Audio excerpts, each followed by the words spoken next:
Hey everybody, welcome to Big Valley Living. Thanks for coming by. I'm Michelle. And I'm JJ.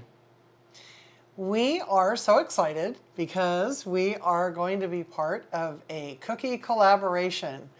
And we want to thank Jeni Gough for starting this collaboration and putting it together, and especially for allowing us to be a part of this collaboration.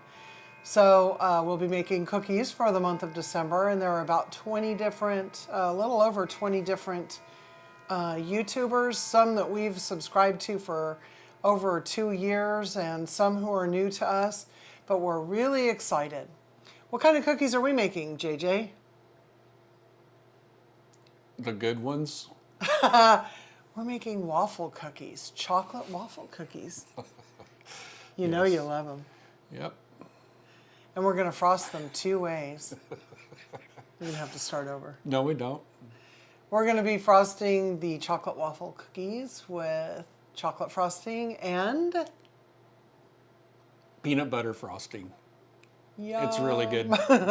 So we are going to put everything together. This cookie recipe doesn't require an oven. So if you happen to be living in a dorm or something and you want to wow your friends, And you have a waffle iron, and you have a waffle iron, which you can get at Target, get one of those little guys, go for it. you too can have good, awesome waffle cookies. Well, let's go put it together, shall we? Let's get her done. We're going to go over the list of ingredients with you quickly and some of the tools that you should have together before starting. That makes any cooking or baking experience much easier on you.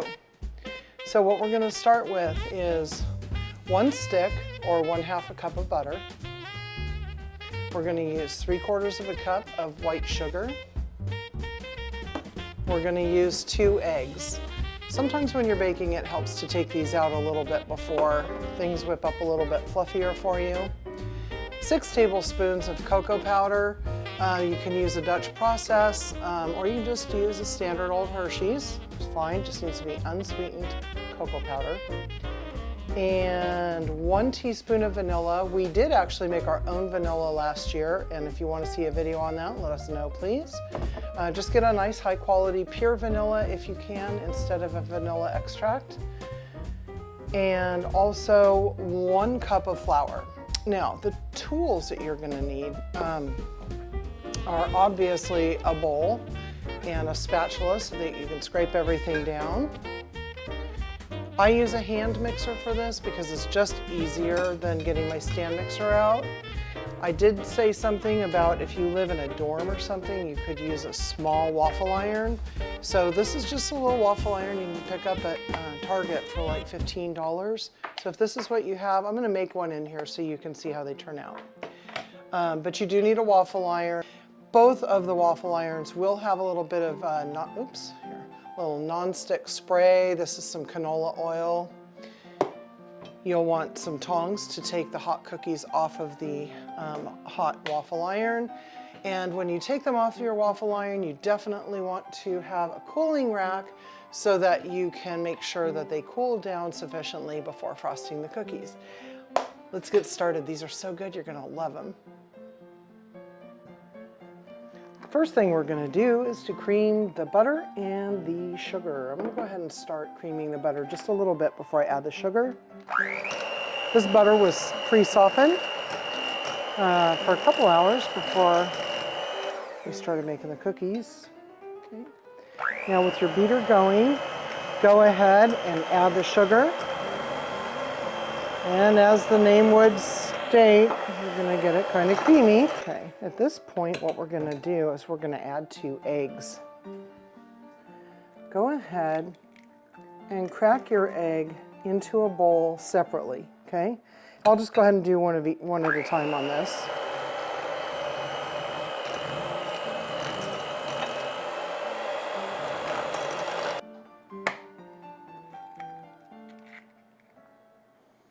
There you go. Don't be afraid of the eggs. They didn't do anything to you.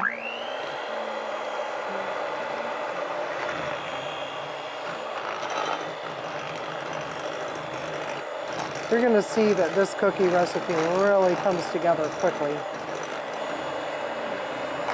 And I just, as you can see, I just moved the bowl around. This is why I don't want to get my stand mixer out, because it really doesn't take long to make this.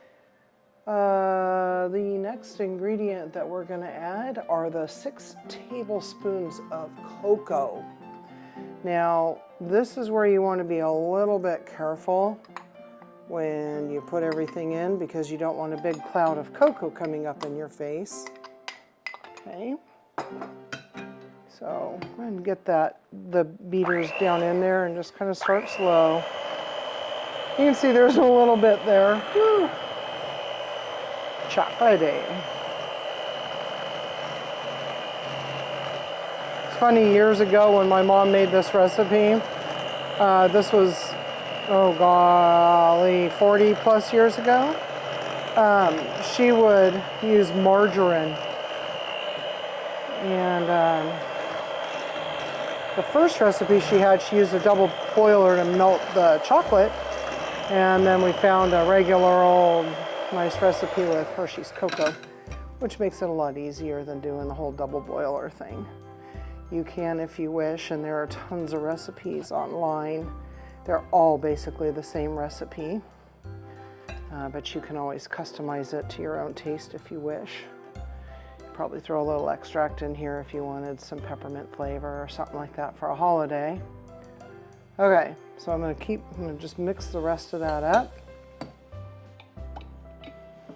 Check this. We made that on 9/11 of 2020. So this has been cooking, if you will, in a nice, dry, cool environment in the pantry. I like vanilla, so I always add a little bit more. No apologies. Let me give that just a little bit of a whir in there. And then we're going to add our cup of flour. Okay. One other way that you can minimize how much dry ingredients splash up at you is to just kind of mix it in a little bit, before you start. No one said making cookies was a clean business. All right, we have our basic Oster waffle iron all ready to rock and roll. I'm gonna give it a little spritz of nonstick oil there on the bottom. And then I'm gonna put just about a half a teaspoon of cookie dough in each of the wells. Gotta work kind of quickly so we don't lose heat on the waffle iron. And no two cookies are going to be exactly the same, and that's kind of the fun of this recipe as far as the size goes. Some are going to be a little larger, some a little smaller. Close the clamshell. It's been just about a minute.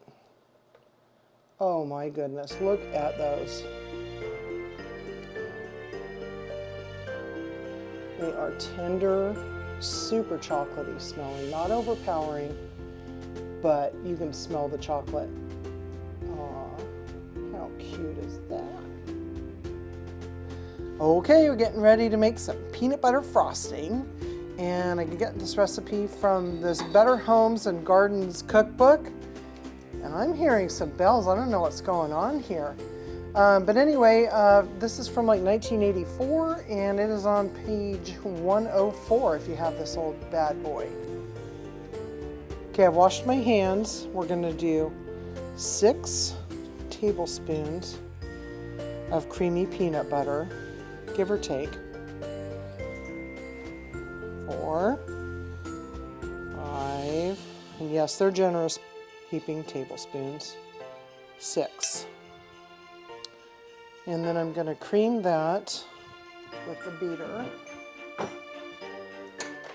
for just a second, probably about a minute, to loosen it up. Okay. Next, what we're going to do is we're going to add 4.5 to 4 3/4 cups of sifted powdered sugar.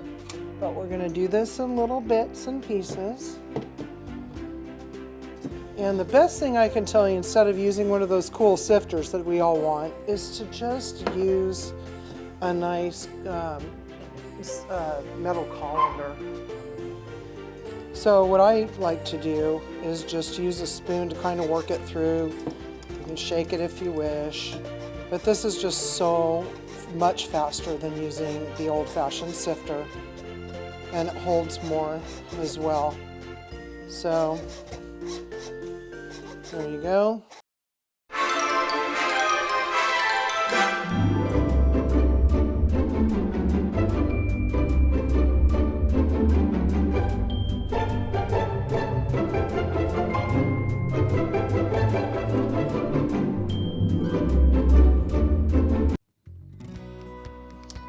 All right, I have added part of the milk. This recipe calls for a 1/4 cup for butter frosting, but this is peanut butter, so we'll use a little bit more. I'm gonna mix that in, and I'm gonna add half of the vanilla. I still have half of the sugar left, and so I wanna get it beaten down a little bit and a little bit smoother. So hang in there.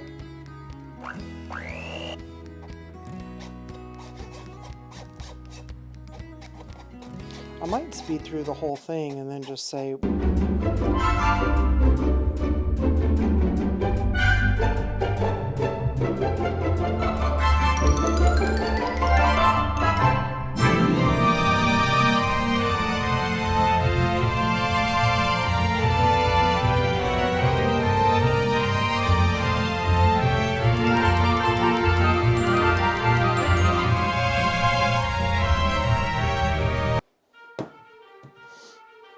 alrighty, so we ended up using about, I'd say 1/3 cup of milk. Whole milk is what we used. You might need less if you use non-fat milk.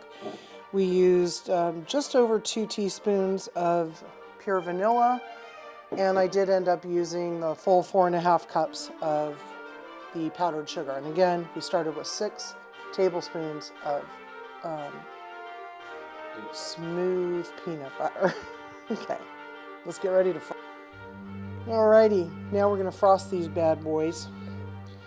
And you can frost however you wish. We like a little lofty frosting around here, so nothing fancy, nothing crazy. And if you're living in a dorm and you did use that cool, tiny waffle maker, you're going to see in a minute that you don't even have to make your own frosting. We talked about using canned frosting earlier. Mom did it in a pinch back in the day, and you can do it now. So we're going to finish frosting. We'll see you in a second. And now we're going to use the canned frosting. It's just a simple store-bought, what is it, Betty Crocker milk chocolate frosting. Numbers.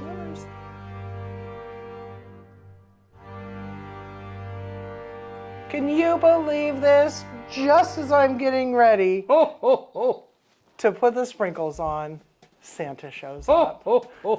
Hey Santa, how you doing? I'm really excited for Christmas, and these cookies look like somebody could leave them out for me on Christmas Eve. Well, they just might.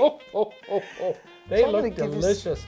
And some milk too. With some cream. Look at you go. Okay. All right. We have 3 different sprinkles, Santa. We have peppermint sprinkles. Chocolate and peppermint. Very nice. What would Mrs. Santa say about this? I think she would like it. Maybe you'll share your recipe with me, and I'll take it home to Mrs. Claus. I think that's a great idea. I think the elves would love cookies like this. Thank you. I think so. There we go. Oh, look at that. The food groups. We're going to even leave some of them plain because some of them are just good without that. All right. Oops. And we're going to let Santa take whatever he wants. Because you bring so much joy to everybody. What do you think? They're wonderful. I don't know which ones to take. I think I'll take this one. Oh,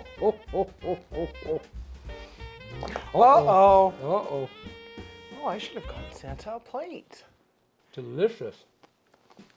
Tell me, Michelle, do you know why the Christmas tree was sad? No, Santa. Why was the Christmas tree sad? Because it wasn't popular.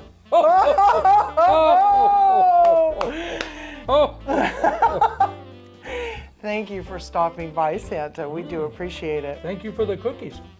I hope to find some more on Christmas Eve. I think you will.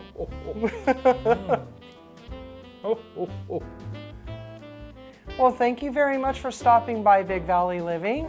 And don't forget to watch all of the other collaborators. You've got the whole weekend to do it, and they've just got the neatest recipes ever. Thank you again to Jeni Gough for putting all this together and for inviting us to be a part of it. And Santa, thanks for stopping by. Oh, you're very welcome. Be kind.